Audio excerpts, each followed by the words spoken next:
ওয়াল উযুনানি জিনাহুমাল ইস্তিমা, দুই কানের জেনা হলো কি? শোনা। লা হাওলা ওয়ালা কুওয়াতা ইল্লা বিল্লাহ।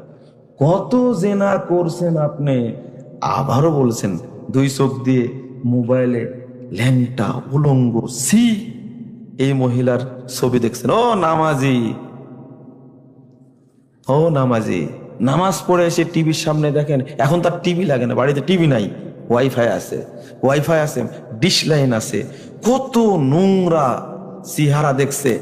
বাংলাদেশের একটা লজ্জা একটা মহিলা আছে নাকি সবচেয়ে খারাপ, একটা বেশ্যা মহিলা আছে বাংলাদেশের নাকি সবচেয়ে খারাপ, সবচেয়ে খারাপ মহিলা।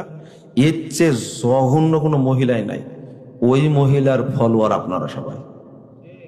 বাংলাদেশে মানুষ হলো 18 কোটি, আর ওই মহিলার ফলোয়ার নাকি কত? ফলোয়ার নাকি ভিউ, ফলোয়ার, ফলোয়ার হলো 21 কোটি।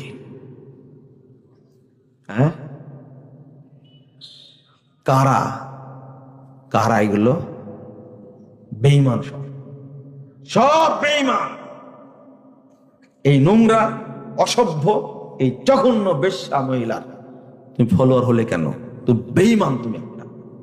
আল্লাহর নবী বলছেন লা ইয়াজনি জানি ওয়া হুয়া মুমিন।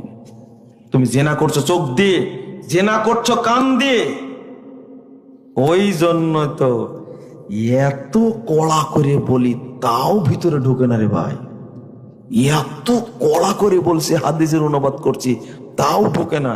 মানে ওর অন্তরটা ইবলিশ শয়তান এমন ভাবে তালা মেরে রেখেছে, ও বসবাস করে এমন তালা ইবলিশ মেরে রেখেছে যে এই তালা যেন কেউ ভাঙতে না পারে। তুমি মুসল্লি, এই যুবক ছেলে, তুমি কিসের নামাজ পড়ো? ফেসবুক যে দেখাশোনা করে, ল্যাংটা মহিলার ছবি যে দেখে, নাউজুবিল্লাহ, আস্তাগফিরুল্লাহ, আস্তাগফিরুল্লাহ, ও নাকি পরহেজগার, ও নাকি হাজি, ও নাকি মৌলবি, ও নাকি ইমাম, ও নাকি খতিব।